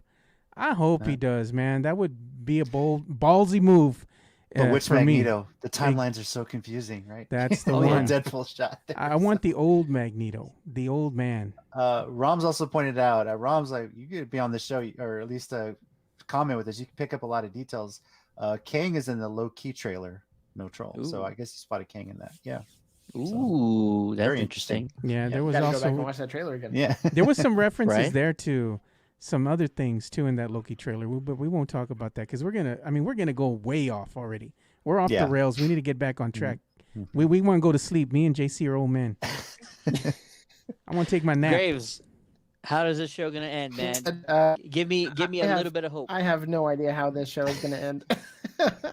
But what I do know is, so there was a reveal. I mean, I'm pretty close to reveal in this episode that no one is talking about, and that's who Dottie's playing. So there were establishing shots of both houses for Agatha and Wanda, and their power sets match the colors of the flowers that are growing outside of their houses. Wanda's was red and pink, and the flowers outside Agatha's were purple. Right. So we saw Dottie and her house, and she has Yellow. yellow flowers. And you know who that is? That's Moonglow, associated with the Squadron Ooh. Supreme. Yeah. That's who's going to be all about next episode. She's going to be making her her appearance as that superhero / witch, and it's going to be like 3 witches. So it's going to be. We'll see. I think that's a bit much. I heard that rumor swirling around on message boards and on the internet, but I didn't really want to put too much, stock in. I mean, it could still happen. It might be a small reveal, but it could happen. Could. Right? Yeah. So that's where my money is. Go for it. Yeah, definitely. I'm gonna say that this show has been fantastic so far. JC, Joe already know that my way of ending this series was going to reveal to us at the end that Wanda was in control of everything. Nobody was helping her. She just had a mental breakdown and created this entire thing. It was all fabricated. That's how I thought this show was going to end. Unfortunately, that was the reveal in episode 5, and we had 4 more episodes to go. So now I'm just going to go with the simplest answer. Agatha is in control of everything. I think that there's nobody kind of motivating Agatha. I think she's doing it all herself. I think that he doesn't get to change his opinion, JC. This is sacrilege. I think that what Agatha gains is not necessarily for her, but she's not doing it on anyone else's sort of command or for the will of anyone else. So I'm gonna go with the simplest answer. Agatha is our big bad.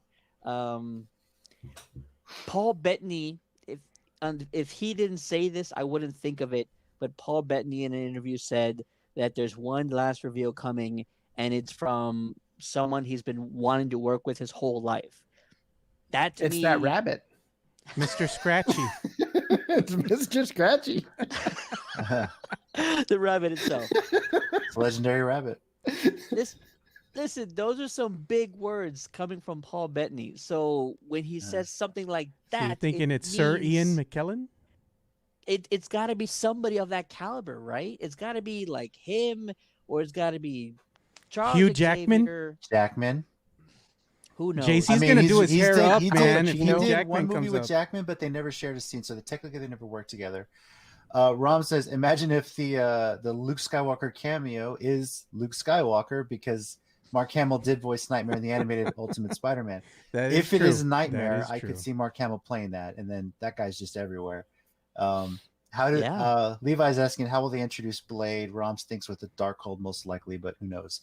I think Blade, I could see that, but I think Blade, we're a ways off from that. That's going to be a slow burn to get that. They want to make sure they get that character right. Plus, I think what's his face that's playing him. Oh my God, Mahershala Ali. He's a busy guy right now. So in this show, the kids did mention vampires. They sure did. Oh, okay, that's true. Oh, look at that, JC. M. Levi Chris Titan says Deadpool is showing up to mock Scarlet Witch.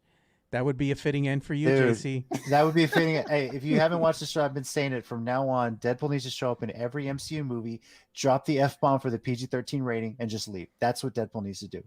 We're not going to get, unfortunately, any more Stan Lee cameos, but now we have Deadpool, and that's perfect. Did you all see what they did, though? They did put Stan Lee's birthday in the intro of this this episode. If you look at the license plate, on the license plate where it says Wanda, at the top it has his birthday. Yeah, very cool. Very nice nod to Stan. Cool. Well done. Yeah, well done indeed. Mm-hmm. All right, I know some of you guys think that this episode is going to be a lull. I don't think that Marvel's anything but exciting for the finale of the series. So you saw the Mandalorian. I think it's saw the all Mandalorian. Great. Hey, not much of a lull, but more of a Marvel. transition to the finale. It's gonna get that. So I think they got nothing but high points. I think this show is gonna be sprinting all the way to the end. So I can't wait to see what happens. And unfortunately, all you guys give me zero hope. I think that this is all gonna end very badly, and we're all gonna be sad until we get the last episode. Ted, bring your tissues. That's what we're here for. Yeah. You invited us. Let's get to some rapid fire, shall we? Go ahead. If you want to give us your theories on the final 2 episodes of WandaVision, drop them in the comics. What reveal are we going to get? How is the show going to end? comments. Comments. Comments. Drop them in the comics. Wow. How many beers you had already, Ted? Just one, but Jericho knows exactly what I'm drinking. It's Orange Sunburst by Martin House. That's baby juice right there. That's that little baby orange juice. Oh, 9.8%. Nah, I got something back here that's stronger than that. I got a couple bottles that are at least 100 proof. Oh God, get out of here! Get out of here! Can't All hang right, with me, so man. rapid fire right now. We actually posted the poster for Zack Snyder's Army of the Dead zombie film, zombie Vegas heist film. I'm not going to tell you exactly what it's about, but if you want to check out the poster, head on over to our Facebook page. It's getting dropped on May 21st of this year, so we're only a few months away from it. It looks exciting, and the cast is stacked. I'm most excited about Dave Bautista. JC, I know you are as well. Yeah, of course. Batista has been doing well post wrestling, and I think he's going to do well in it too. So, yeah. We're gonna stick to some more DC news. John Constantine is getting a reboot. We don't know many details, but it is going to be on HBO Max. Matt Ryan has not been announced as the lead role yet. I'm kind of nervous about that. I want Matt to come back. He did great on the Constantine series. He did phenomenal when he was on Legends of Tomorrow, and he even voiced Constantine in the animated movies. So why not put Matt Ryan in the rebooted Constantine show? I hope they do that. We'll see what happens. Reboot it, reuse it, reshoot it, and redo it. If you want to make some easy cash, just recycle. Refeed it. I just have to say it. Something that we're all excited about, I'm sure. It was revealed by director Andy Muschietti that Sasha Calle has been cast as Supergirl for the upcoming Flash film. Can I say something about that afterwards? No, I'm going to actually ask you right now. So Yeah. I know that we shared the video. It was very touching. It really got you right in the feels. Mhm. She was just overcome with complete joy. So it was great for them to announce it that way. Not to take anything away from any of the other announcements they had going on. But Joe, I know you spoke highly of the casting choice. Yeah, I got a little emotional when I was watching that video because it's a genuine reaction that you get out of her. But not only that, it means a lot to our people, that we finally have somebody representing us, and it's a major character, so that was a really, I guess, big drop for us, as being a Latino. You wanted to see somebody, a Latino or a Latina represent your race up on the screen, whether it be the big screen or the small screen. But the main point is that it's a main character. It's not just some background character or second-rate character. It's a main character. Instead of going the same route that they would with Supergirl, which is blonde hair, blue eyes, they're going ahead and giving it a little bit of a Latin flavor, which I think is a great thing. And thank you, DC, for doing that. It meant a lot to us. Mm-hmm. Yeah, let's all give her a shot. Andy is a phenomenal director, and I'm sure that he went through dozens of choices and came out with Sasha. JC, I think you actually have a better idea of what they're trying to do with this iteration of Supergirl, right? Right. First off, Joe, they're asking the YouTube about the new Joker photos. Some of them Yeah. haven't seen it yet. If you're able to pull it up and show it, feel free. I'm gonna go look for it. This one hits me a little bit in the feels. I don't think this Supergirl is going to have blonde hair, and I'm really praying for this. My daughter, I named her. My wife and I named her, I should say. It wasn't just me. We named her after Ariella Kent, the youngest of the Supergirls. I believe the only brunette Supergirl, who was arguably the most powerful one because she's just a wild child out in the open. And we really haven't seen much of that Supergirl since Superman 1 million. It was Supergirl 1 million. It was one of those random ones. And basically she's the daughter of Superman and Carol Danvers pre-crisis, before everything got reset, kind of thing. Yeah. So I would love for this to be a truly Latina Supergirl, Ariella Kent, who we haven't really seen much in the comics. For her to make an appearance like this, keep the brunette hair, that would be amazing to me. I mean, we've already seen so many of the Kara Zor-El Supergirl in so many iterations, and for them to pull this off would be really special, at least for me personally, and for my daughter, who loves Supergirl enough as it is.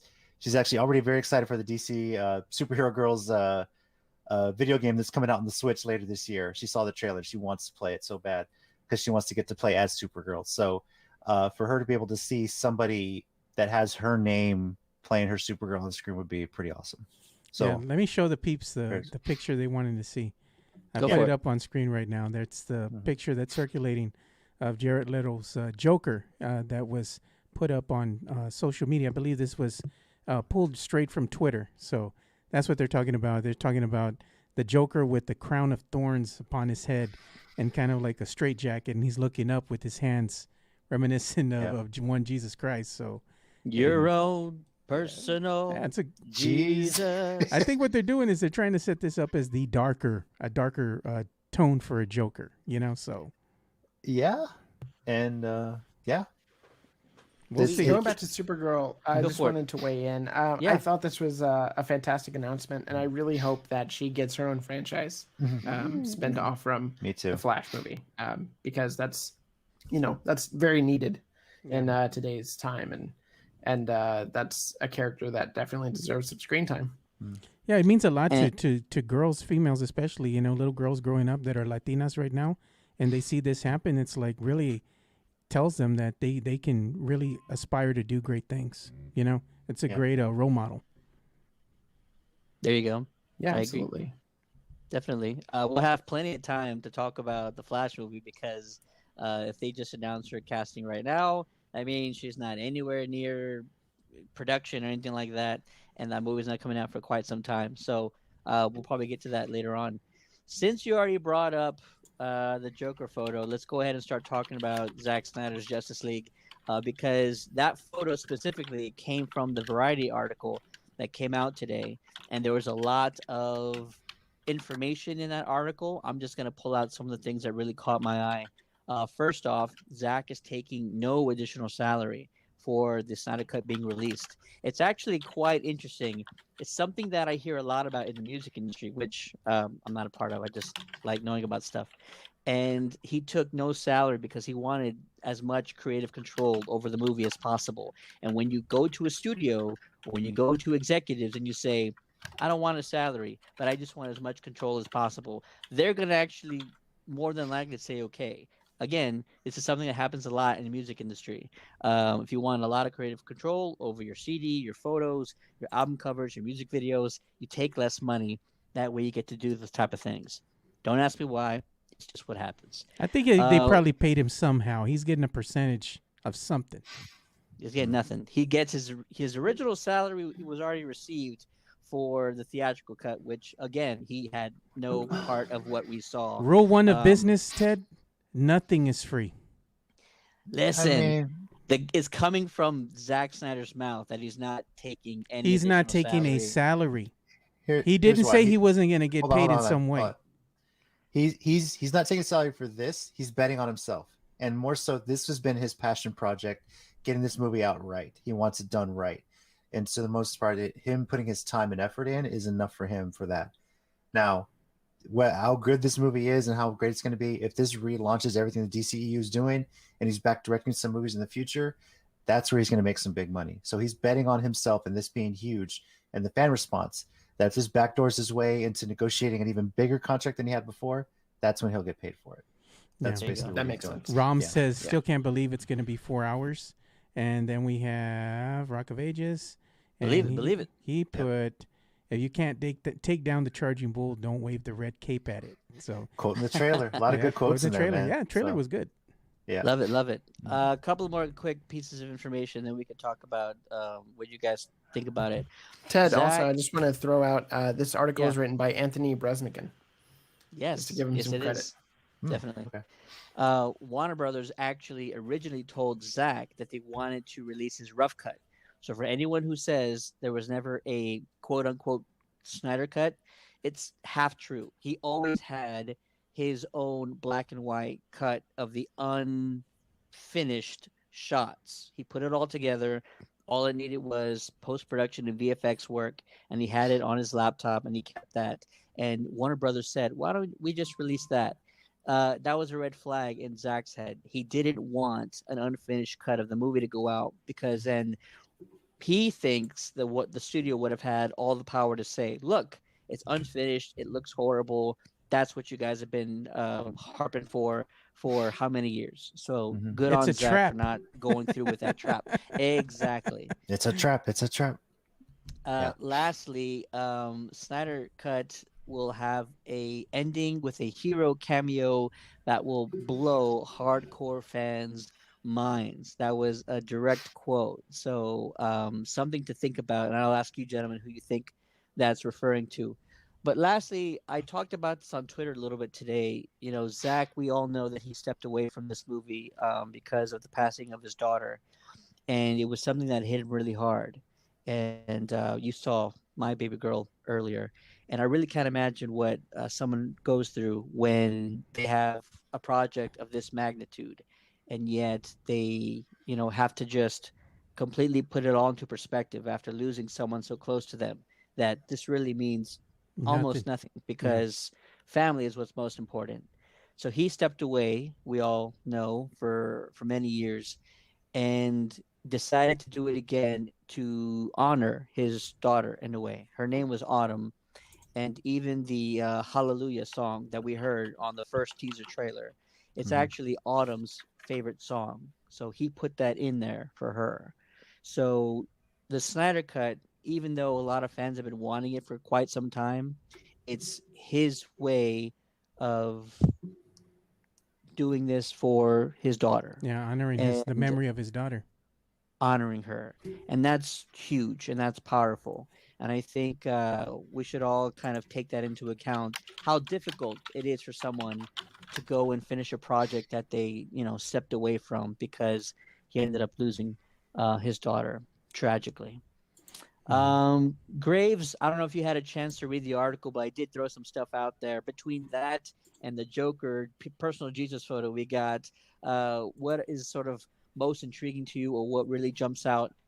Actually, I'm really going to ask you, what cameo is everybody talking about that we're going to get at the end of this movie? I did read the article, and one of the things that stood out to me among the things that you already mentioned was the fact that Christopher Nolan and Deborah Snyder, Zach's wife, Yeah, through the screening of Joss Whedon's cut of Justice League, and they both went to Zach and told him not to watch it. And it was a heartfelt move because they knew it would crush him, because it was a project that was taken away from him and then completed with a bunch of reshoots and a lot of things that were outside of his control, obviously. Yep. And I think that move actually allowed for his vision to remain intact and pure. And that ultimately rewards everyone that's going to be seeing this and all the people that have been waiting for it for so long, because at no point was it ever tainted. And I think that is really special. Amen. To answer your question of who I think is going to be at the end, I mean, it's got to be Hal Jordan. There's no other person that could be. Green Lantern. It's got to be the Green Lantern. That would be pretty dope. Just in case anyone is wondering if Ryan Reynolds is at all attached to this, because he's kind of thrown some interesting tidbits out there, right? Over the course of the last few years. He actually posted earlier today, quote unquote, from the man himself, "It's not me, but what a cool pirate flag to cameo as Hal. Maybe it's another Green Lantern, but for me, the suit stays in the closet. I mean computer." So if anybody is hopeful that it's Ryan Reynolds, I think he would rather not say anything than to lie to us directly on social media. Oh yeah, I don't think it's Ryan Reynolds at all. I just think it's that character. Well, again, Deadpool 2 ending, he went back in time and killed himself before he could take the job, so that movie never happened.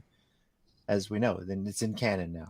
Exactly. But if it is him, they should have like a little versions of Green Lantern. Yeah. But if it's not going to be him, they should have like a poster or something in the back of the wall that shows him in the suit, just for shits and giggles, man. It'd be funny. Like an inside joke from Zack Snyder. Yeah. Mirage thinks the cameo is Dr. Fate. I saw that. Oh my God, I would love that. Dr. Justice League is sit down. Superman is captured. How do we? Superman is captured. How do we take down the witch? Alfred says. Dr. Fate then levitate and says, "I can't." I don't know if I can pull through the comment. I think that's it. It kind of just trailed off from there. Yeah. Yeah. So leaving in suspense. So Yeah. Dr. Fate is his thought. Dun dun dun. Yeah. I would love that. I actually think we're supposed to see Dr. Fate in the Black Adam movie, which I can't wait for. That's going to be so exciting. I'm excited for that one too. I was more excited for that one than anything else when DC was dropping, a whole bunch of bombs. I wanted to see what The Rock was going to say about, Black Adam, but it kind of didn't deliver for me. I wanted a little bit more info. There you go. Joe, let's go to you next, man. Who do you think is going to cameo at the end of the Snyder Cut? Oh, I have no doubt it's probably going to be Green Lantern. We kind of saw a Green Lantern too when we were watching the Justice League movie, and one of the epic battle sequences that he saw there against them going against Steppenwolf. So to me, it makes sense. You already saw the inclusion of one Green Lantern. Why not bring in the Green Lantern that everyone's familiar with? There are so many things that it could be. JC, we talked about this last week. We've had episodes discussing what was in the Snyder Cut before it was ever announced to get released. And so in those discussions, in those podcast episodes, we actually dropped like multiple heroes that were meant to be in the original cut. I don't know what Zach's keeping from that. So it could be one of those. It could be multiple. Don't know. JC, who do you think is going to cameo at the end of the Snyder Cut? It's hard for me to think it's Green Lantern because we saw a bit of a Green Lantern in the first Justice League movie. We always saw it from a distance. It was right. Computerized of all things, right? So I'm sure we might see that if they flash back to the story of how the mother boxes and everything like that. I think I can't think of any other hero that makes sense for that comment than one of the Lanterns. Whether it's Hal or whether it's what's the one that's from the Arrowverse? John Stewart. John Stewart. It most likely will be Hal because he's the one everyone's familiar with.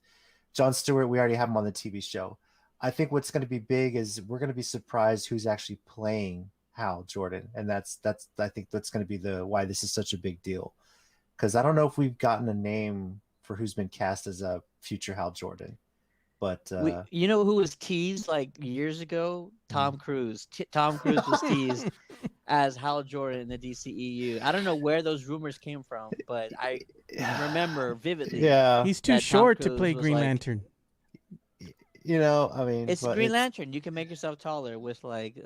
First off, if it's Tom Cruise, my wife will hate it. She can't stand Tom Cruise. But I mean. The wrestling fan in me would love to see Shane Helms, aka the Hurricane, just come down and play the Green Lantern, just because he does his wrestling persona. But there's a hurricane coming through. Maybe it'll be Brad Pitt because we saw him as the Vanisher in Deadpool 2. Who knows? But I don't know. It's tough to say. I can't think of any other superhero that is missing from the Justice League that we haven't seen yet than Hal Jordan. So I can. I have a dark horse. Who's Martian that? Manhunter. Well, that's the thing. We already know who the Martian Manhunter is. If you've been listening to us, right, Ted? Okay, so yeah, that's one of the characters. Hang on. That's one of the characters we discussed that was supposed to be in the Snyder Cut. Since then, we got confirmations from said actor who's playing John Jones, aka the Martian Manhunter. Now, the real question was because I don't think it was meant to be a reveal at the end. I think John Jones was supposed to be sort of like a reveal somewhere in the middle of the movie, but that doesn't mean he's a part of the plot. It doesn't mean he teams up with the Justice League team. I think we just see that he's sort of working behind the scenes, gaining knowledge or like trying to figure stuff out. Call it whatever you want to. I have no idea if, I always felt like the Martian Manhunter reveal was going to be somewhere in the middle of the movie. And so for them to say there's going to be a reveal or a cameo at the end, I want to say Martian Manhunter because it's the simplest answer, but I never felt like that was going to be like an end credit scene or a cameo at the end. So Green Lanterns were also some of the reveals that we had heard about. The Alfred scene where We've already seen him meeting Black Suit Superman. It was rumored that that was supposed to be a Green Lantern in that scene.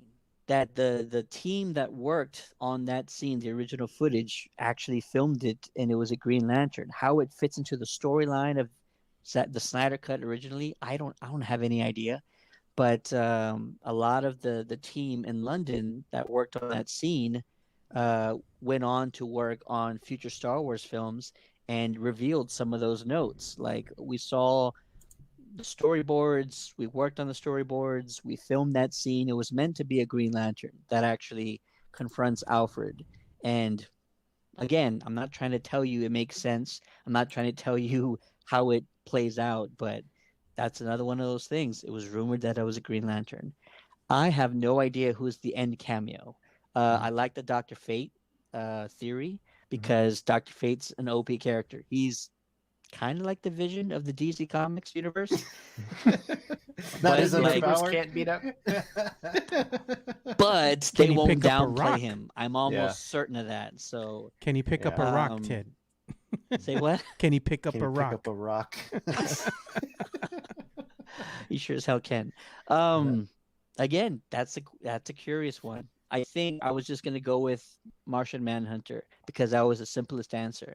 But I'm not confident in that because I never thought he would show up at the end. I thought that reveal was gonna happen somewhere in the middle of this movie. Find out. We're actually just what 3-4 weeks away Three. from finding out. Mhm. There you go. We got to make our plans. Um, We got to have you come over to the studio so we can watch it on the big screen. We'll have some big plans, I'm sure. I'm actually waiting and holding out to see what I'm waiting for Warner Brothers to get off their ass. No, not to mince words, but to get off their ass and really promote the hell out of this movie and this event and not hold anything back. They're not doing a whole lot right now. A lot of it's being done by HBO Max. So Warner Brothers, get out there, figure out a way for yourself to make some money, and then that way you'll feel better about it. But they need to go ahead and do something because we're running out of time. It's good to know that Zack Snyder revealed that it's going to be a worldwide release. There's going to be a way for you to watch it in whichever country you're in. So that's phenomenal because a lot of fans were worried they weren't going to be able to see it on the 18th. Everyone's going to get an opportunity to see it on March 18th. So that's great. You know, I have one thing I wanted to add too. There was some more breaking news too. Marvel Studios reportedly is planning to include some Big Hero 6 characters for an MCU debut, is what I'm hearing. I'm like, what? Now this is getting strange. This is getting a little bit odd now. So I don't know if this is legit or it's just a rumor. It's an Easter egg, and it may or may not hold water at this point, but it's a great Easter egg. So it could be a number of things. Let's wait and see on that. Lastly, we'll save it for next week, but I want you guys thinking about it now.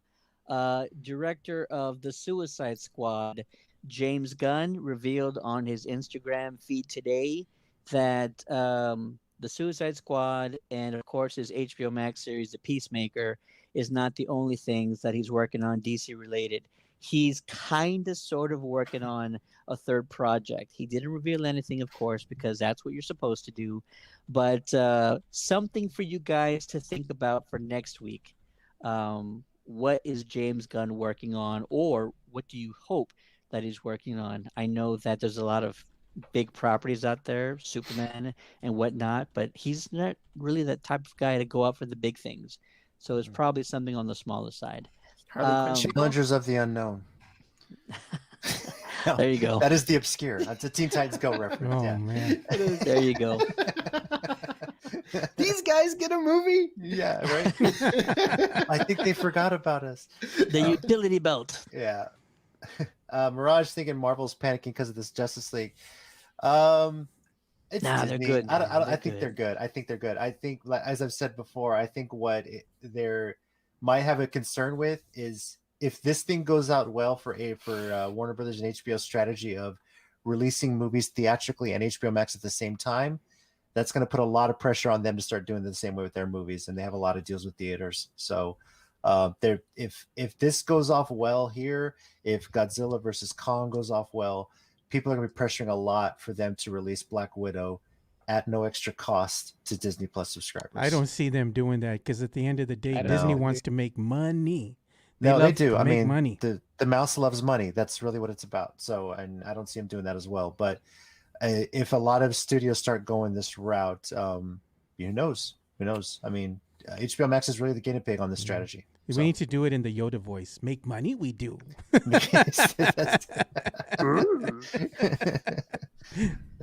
All right. We'll actually hold off our last topic for next week. I know we're running a little bit long in this episode. JC's falling asleep already, and so am I. I almost nodded off a couple times already. It's past Joe's bedtime. It is. Yeah, I know.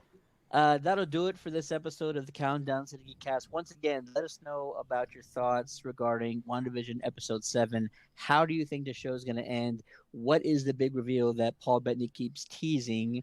And who is it going to be? When is it going to happen? Let us know in the comments below. For the Countdown to the Geekcast, my name is Steady. With me on this episode is the man, the myth, the legend. You know him as JC. Thank you, everybody, for watching and listening. Apparently, Black Widow was leaked on a Chinese website, so maybe I'll go see if I can find it.